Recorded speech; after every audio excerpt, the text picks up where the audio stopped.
Assalamualaikum warahmatullahi wabarakatuh. Yang kami hormati pengasuh Pondok Pesantren Zainul Hasan Genggong, yakni Kiai Haji Muhammad Hasan Mutawakil Anallah SMM. Yang kami hormati Rektor Unza, yakni Bapak Dr. Abdul Aziz MAG. Yang kami hormati Bapak Kaprodi PGMI, yakni Bapak Firdaus Nurdin MPDI, serta dosen pengampu mata kuliah media pembelajaran, yakni Ibu Nurul Fitri Amalia MPD. Saya dari kelompok 6 akan mempresentasikan media pembelajaran dengan judul penggunaan media pembelajaran. Silakan disaksikan. Yang pertama yaitu prinsip penggunaan media pembelajaran.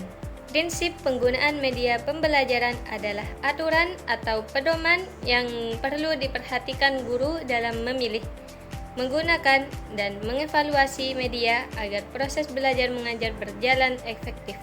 Penggunaan media pembelajaran dalam proses pembelajaran perlu mempertimbangkan beberapa prinsip, yaitu prinsip yang pertama, tidak ada media pembelajaran yang efektif untuk semua jenis tujuan pembelajaran.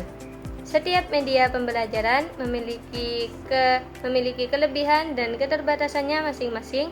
Oleh karena itu, tidak ada satupun media yang paling baik untuk semua tujuan pembelajaran. Prinsip yang kedua yaitu media adalah bagian integrasi dari proses pembelajaran. Hal ini berarti bahwa media bukan hanya sekedar alat bantu mengajar saja, tetapi merupakan bagian yang tak terpisahkan dari proses pembelajaran.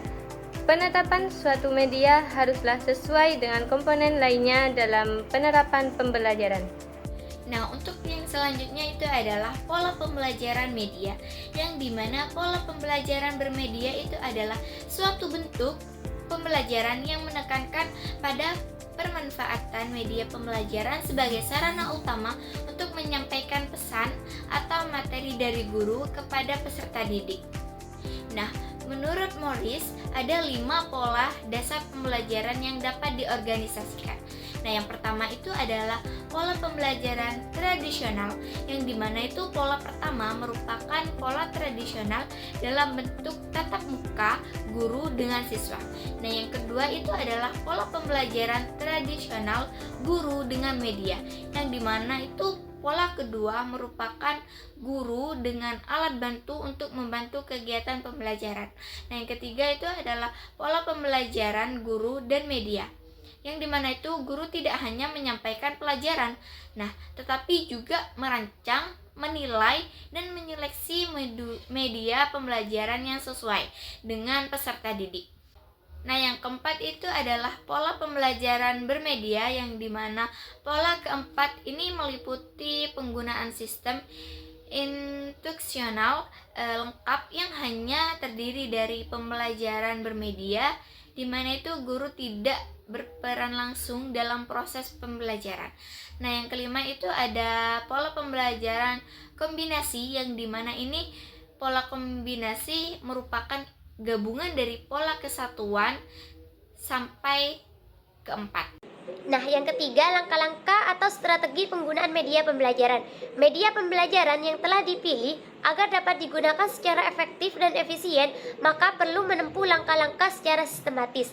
Menurut Arif Sudirman, dalam hal tersebut perlu 3 langkah. Yang pertama, persiapan sebelum menggunakan metode.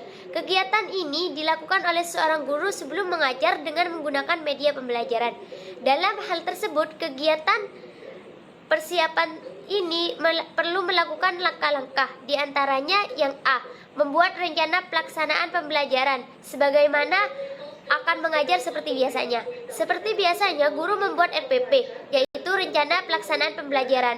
Nah, di dalam RPP tersebut, guru mencantumkan media apa yang akan digunakan. Media dipilih sesuai dengan tujuan, metode, materi yang akan disampaikan kepada siswa. Nah, kemudian yang B, mempelajari buku petunjuk atau bahan yang telah disediakan. Hal ini penting agar guru memahami isi dari media tersebut dan bagaimana cara kerja media tersebut, agar guru tidak mengalami kesulitan ketika proses belajar mengajar. Yang C, menyiapkan dan mengatur peralatan yang akan digunakan. Menyiapkan dan mengatur peralatan yang akan digunakan ini mencakup seperti mengecek apakah alat sudah lengkap, apakah media bisa digunakan dengan baik, Atau seperti apakah bagaimana posisi media ditempatkan agar siswa bisa mendengarkan dan melihat dengan baik? Yang kedua ialah pelaksanaan atau penyajiannya. Pada saat melakukan proses pembelajaran dengan menggunakan media pembelajaran, guru itu perlu mempertimbangkan beberapa hal. Yang pertama ialah memastikan semua media dan peralatan. Nah, seorang guru itu harus memastikan semua media dan peralatan sudah lengkap, berfungsi dengan baik, dan siap digunakan. Nah, hal ini itu bisa mencegah hambatan teknis yang bisa mengganggu jalannya pembelajaran. Yang kedua ialah menjelaskan tugas pembelajaran yang akan dicapai. Nah, menyampaikan dengan jelas apa yang akan dipelajari dan tujuan yang ingin dicapai. Ketika siswa memahami tujuan pembelajaran, mereka akan lebih fokus dan terarah selama proses pembelajaran. Nah, yang ketiga ialah menjelaskan lebih dahulu apa yang harus dilakukan oleh siswa selama proses pembelajaran. Nah, sebelum menggunakan media pembelajaran itu, guru harus menjelaskan apa yang harus dilakukan siswa selama proses pembelajaran berlangsung.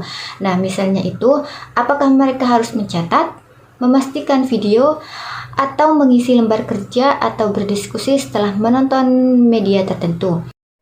Selanjutnya ialah hindari kejadian-kejadian yang sekiranya dapat mengganggu ketenangan, konsentrasi, atau perhatian siswa. Nah, biasanya siswa itu sering terganggu karena beberapa hal. Contohnya itu seperti gangguan teknis, kebisingan, atau pengaturan tempat duduk yang membuat siswa itu tidak nyaman. Nah, karena lingkungan belajar yang tenang dan tertib itu sangat penting agar media atau pembelajaran yang disampaikan oleh guru terhadap siswanya dapat diterima dengan baik. Langkah-langkah atau strategi dalam penggunaan media pembelajaran yang terakhir itu ialah kegiatan tindak lanjut.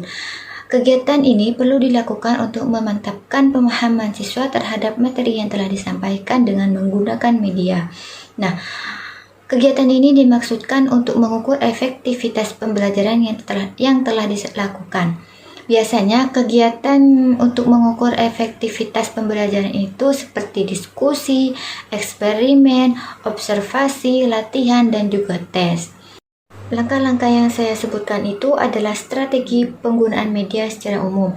Nah, untuk penggunaan media secara lebih spesifik seperti penggunaan media audio, video, komputer, atau lain sebagainya dapat dibuat sendiri oleh guru yang disesuaikan dengan karakteristik media masing-masing. Jadi, kesimpulannya, media pembelajaran memiliki peran penting dalam meningkatkan efektivitas dan efisiensi proses belajar mengajar. Dalam penerapannya, terdapat beberapa pola media, mulai dari pola tradisional yang berpusat pada guru hingga pola kombinasi seperti blended learning yang mengintegrasikan guru, media, dan sumber belajar lainnya. Agar dapat berfungsi optimal, guru perlu melalui langkah-langkah sistematis, yaitu seperti persiapan, pelaksanaan, dan tindak lanjut. Dengan perencanaan yang matang, penggunaan media akan membantu menerapkan suasana belajar yang interaktif, menarik, dan bermakna, sehingga tujuan pembelajaran dapat tercapai secara baik. Mungkin hanya itu yang dapat saya sampaikan, kurang lebihnya mohon maaf yang sebesar-besarnya. Wassalamualaikum warahmatullahi wabarakatuh.